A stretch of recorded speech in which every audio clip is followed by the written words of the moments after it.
4강 통일신라와 고려 전까지를 설명하겠습니다. 일단 삼국통일 과정부터 설명하면요. 돌궐, 고구려, 백제, 일본, 토번 이 5개 나라하고 당나라, 당나라하고 신라하고 붙은 거예요. 근데 사실적으로 돌궐과 일본과 토번은 실질적으로 전쟁에 나서지 않았어. 그러니까 고구려, 백제와 당나라, 신라 싸움이죠. 이때 김춘추가 신라에서 재상했는데 그 백제하고 일본하고 계속 공격하니까 고구려 보고 좀 도와달라고 요청했어요. 경기도 대항 때도 도와줘서 실제로 군사를 보내줘서 일본을 일본과 백제 세력을 약화시킨 적도 있고, 그래서 고구려로 갔는데 이때 고구려의 실권을 잡고 있었던 사람이 연개소문인데, 연개소문이 진흥왕 때 이때까지 점령했잖아요.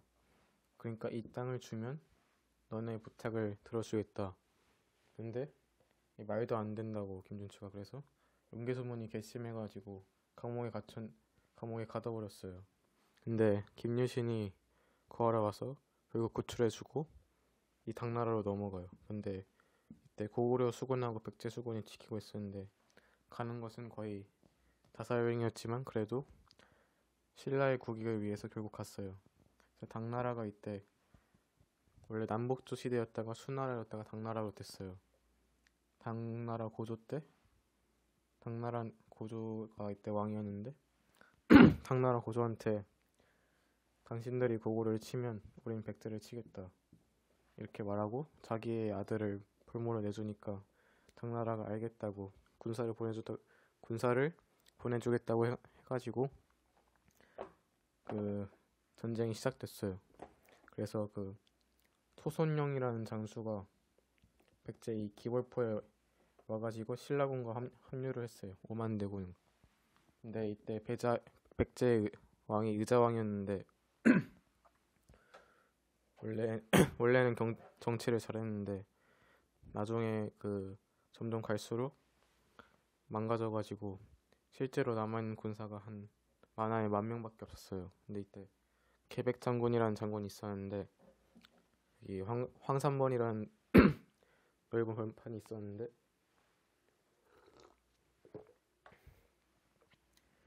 5천 결사대를 이끌고 신라 나당 연합군과 싸웠어요. 5번의 전투가 있었는데 4번 이겼어요. 근데 마지막에 신라가 원래 화랑이 있었잖아요. 화랑 중에 관창이라는 애가 있었는데 걔가 죽으면서 이 나당 연합군의 사기를 올려줘가지고 결국 백제 5천 결사대를 이기고 격파하고 백제의 수도인 사비성을 660년에 점령했어요.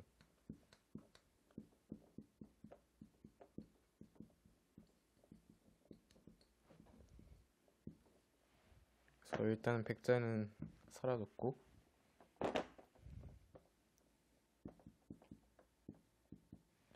그 다음에 이제 고구려만 남았는데 고구려는 절대 만만한 상대가 아니어가지고 당나라하고 신라하고 같이 협공을 해도 좀 힘들었어요.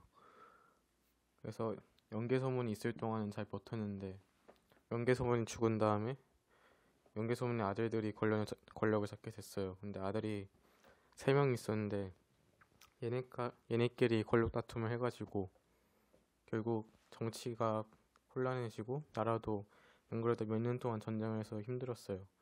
근데 당나라와 신라가 이때 당나라도 원래 이쪽으로만 갔는데 이쪽으로 가고 신라도 그냥 다 쳐들어갔어요. 그러니까 이 고구려가 꼼짝을 못하고 반항도 못하고 점령이 됐어요. 그래서 668년에 고구려가 멸망됐어요. 그래서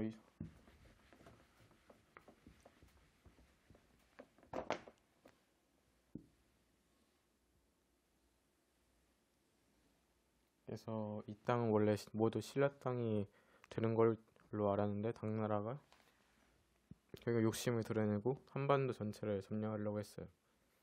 그리고 고구려 백제 유민들이 남아 있잖아요. 그래서 일본도 원래 백제랑 친해가지고 도와주러 왔다가 나당 연합군한테 완전히 깨지고 고구려 백제 유민들도 다시 부흥운동을 하지만 아직 나당 연합군한테 이게 이기기가 쉽지 않았어요. 근데 당나라가 이게 한반도를 완전히 점령하려고 하고 한강 유역까지 내려오려고 하니까 신라가 이건 아니다 해가지고 고구려 백제 유민과 힘을 합쳐가지고 기벌포하고 매소선 원투에서 20만 여긴 15만 대군을 격파한 다음에 완전히 통일을 했어요. 그러니까 통일 연도가 676년. 이거 외우기 쉬워요. 이게 각각 8씩 더하면 되니까. 그리고 삼국 통일의 한계와 의의를 말하면 한계는 당 세력을 끌어들였다는 한계가 있고요.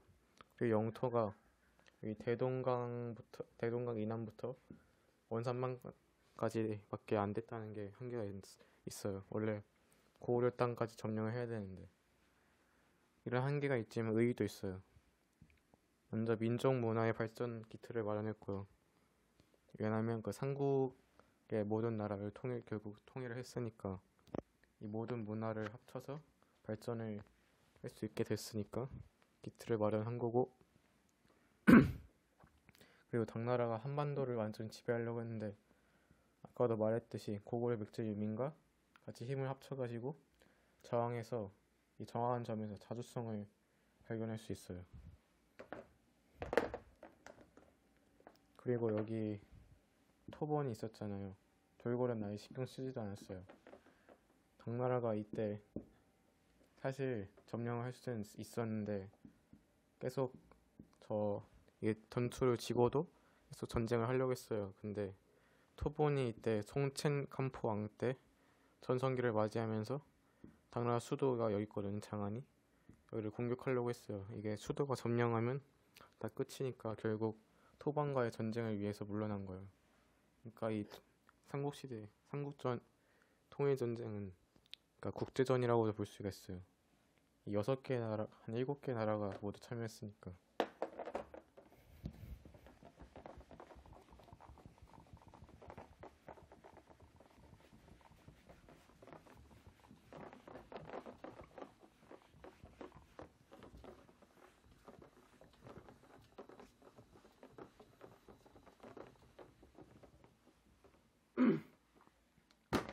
그래서 문무왕 때 통일을 한 다음에 신문왕이 왕이 됐어요. 근데 이때 김음돌의 모반 사건이 일어났거든요. 김음돌이 자신의 아버지가 왕이 됐었는데 얘가 왕이 됐다고 해서 반란이 일으켜요. 근데 신문왕이 이걸 진압한 걸로 계기로 삼아서 이때 귀족들을 대거 숙청해요. 그러니까 숙청은 정치에서 물러나게 하거나 죽이거나. 그래서 엄청난 개혁들을 했는데 팁사부 중심의 그 정치를 했고요. 사정부랑 설치했는데 이게 관리의 비리를 감찰하는 거예요.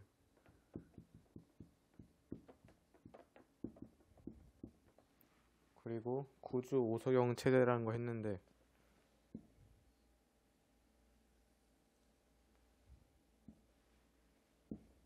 여기 당나라고 신라가 있는데 신라 수도가 여기 금성이잖아요. 신라 수도 이게 동남쪽에 있으니까 이 많은 지방을 다스리지 못하는 걸 보완하고 그리고 각 지방의 행정을 좀 더 원활하게 할 수 있게 위해서 구주 오소경 체제를 했어요. 그리고 유학 사상을 강조했고 원래 불교를 강조했는데 그리고 이 유학 사상을 가르치는 전문적인 교육기관이 국학을 성립했어요. 국학을 세운 다음에 그래가지고 이때 원래 신라의 그 정치 체계 그 계급 체계가 1품, 2품, 3품, 4품까지 내려가다가 한 20품까지 있어요. 근데 5품부터 이게 6등품부터 20품까지는 거의 다 좀 중인 정도고 여기 성골, 진골 이렇게 아찬, 대아찬 이렇게 했는데 6등품까지가 딱 징후라 말하면 커트라인 같은 거예요. 그래서 6등품은 참 애매해가지고 사실 정치적으로도 완전한 힘을 못 받고 그러고 있었는데 6등품의 세력이 활발해지는 계기가 됐고 이런 개혁들을 하면서 그리고 원래 이 귀족들이 자기네 땅을 갖고 있었어요. 그걸 노급이라고 하거든요. 근데 노급을 완전히 폐지하고 관료전이 시작했어요. 그러니까 노급에는 수조권이라는 게 있는데 수조권이 토지를 가질 수 있는 권리인데요. 노급을 폐지하면서 수조권을 없애고 그 수조권을 관료전이라는 걸 지급하면서 수조권을 국가가 관리하게 된 거예요. 그리고 일반 백성들에게 정전이라는 걸 지급해가지고 백성들도 농사를 할 수 있게 했어요.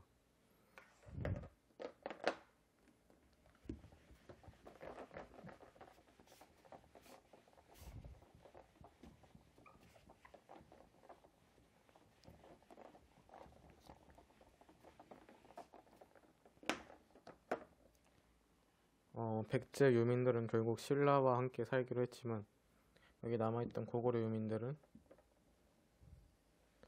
계속 그렇게 그 당나라의 지배에 있지 않으려고 했어요. 그래서 대조영이라는 고구려 장수 출신하고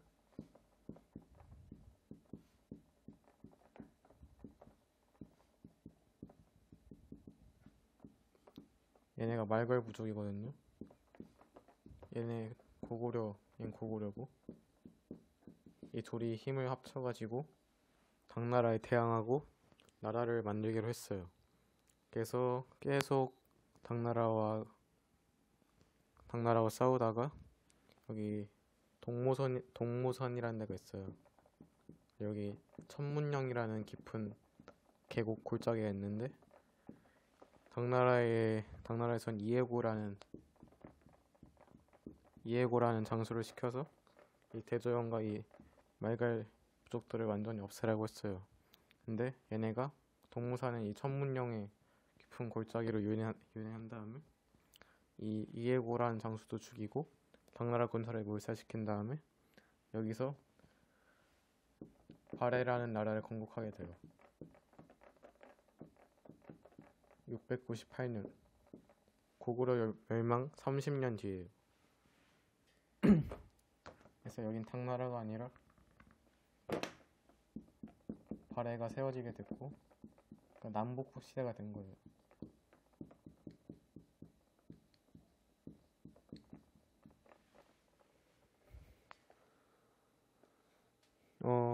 발해에 대해서 설명을 좀 하면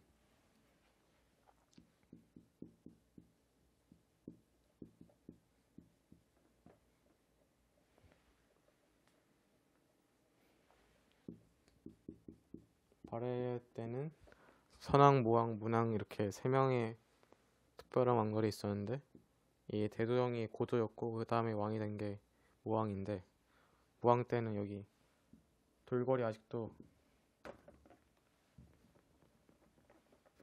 돌궐이 남아 있었어요. 돌궐하고 흑수말갈. 그러니까 말갈도 부족이 여러 개 있는데 이건 고구려의 적대적인 세력의 말갈이에요.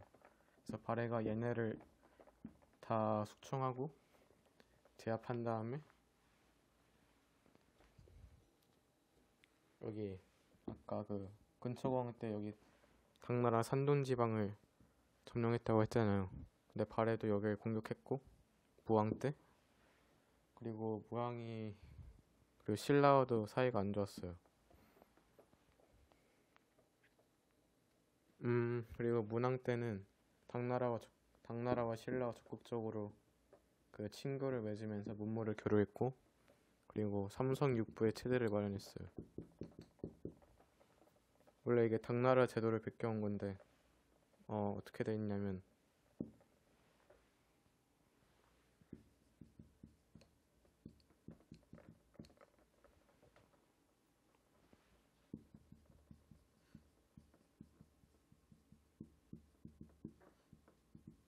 얘네가 삼성이고 육부는 그러니까 그 유교의 충인예의 이렇게 6개의 부가 있었는데 이 각 부서의 이름을 다르게 해가지고 자주성을 엿볼 수 있어요. 그리고 선왕 때는 발해가 해동성국이라고 불렸는데 이게 바다 동쪽에 있는 강성한 나라라는 거예요. 발해가 이 선왕 때 영토가 어느 정도였냐면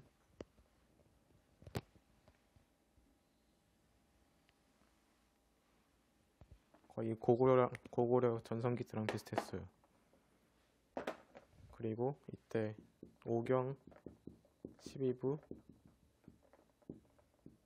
62주라는 그 체계를 만들어요. 15부. 이게 지방 행정 체제인데, 그래서 이 체제를 마련함으로써 지방 행정을 좀 더 효율적이게 관리할 수 있게 했어요. 그리고 발해는 일본이나 이 당나라 신라나 이 문서를 보낼 때 꼭 그 연호를 사용하는데 천손이나 뭐 이런 연호를 사용했는데 이게 자기네가 고구려를 계승했다는 것을 확실하게 알려주는 거예요. 네, 발해가 결국 이때 거란족이 이때 성장하고 있었는데 거란족이 결국 발해가 세력이 약해진 틈을 타서 발해를 멸망시켜요. 926년에 발해가 멸망돼요.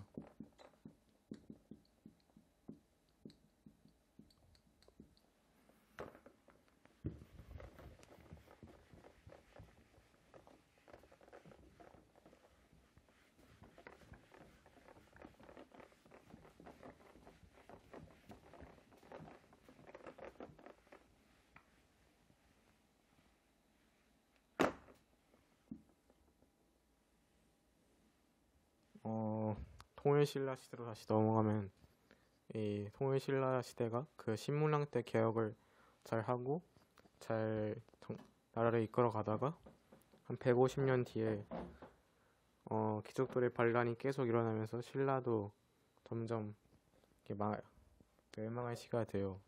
그래가지고 여기가 발해 아직 있고 신라가 아직 있는데 여기 이 지방에 각각 그 자기를 왕이라 부르고 이게 성을 쌓으면서 그런 세력들이 나타났어요. 그게 호족이라고 하는데 그 호족 중에 가장 강한 두 개의 호족들이 있었는데 궁리하고 견훤, 얘네가 각각 후고구려하고 후백제를 세우는데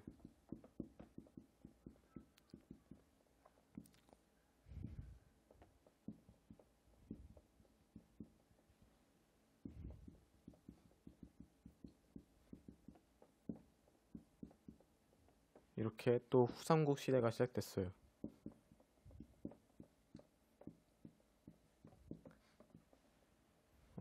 후고구려는 900년에 건국되고 후백제는 901년. 그래서 이 후삼국 시대가 진행이 되다가 궁예가 원래 처음에는 신망이 두터웠고 백성들에게도 인기가 많았는데 점점 얘가 미쳐가지고 자기가 무슨 미륵불이라고 하고 폭정을 일삼고 심지어 자기 아내와 자식도 죽이니까 얘 밑에 왕건이라는 부하가 있었어요. 근데 얘가 더 궁예보다 신임을 많이 받았어. 신하나 백성들한테. 그래서 궁예를 몰아내자 해가지고 918년에 궁예를 몰아내고 고려를 건국해요.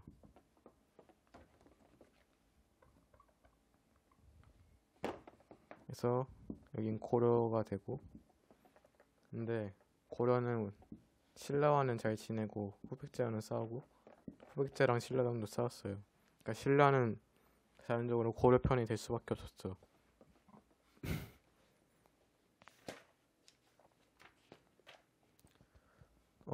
그렇게 계속 싸우다가 신라 이때 마지막 왕이 경순왕인데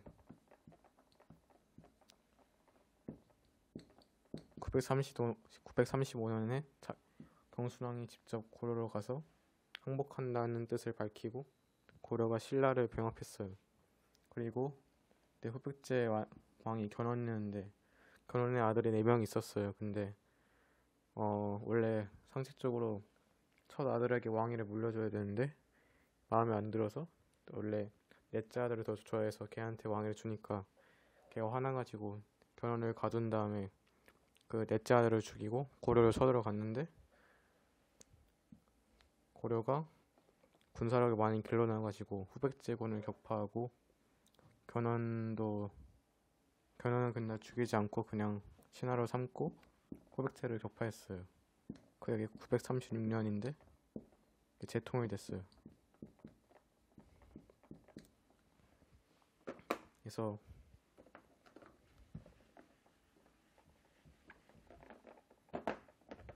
이 발해 유민들도 고려로 넘어와서 고려가 다시 완벽하게 재통일을 했어요.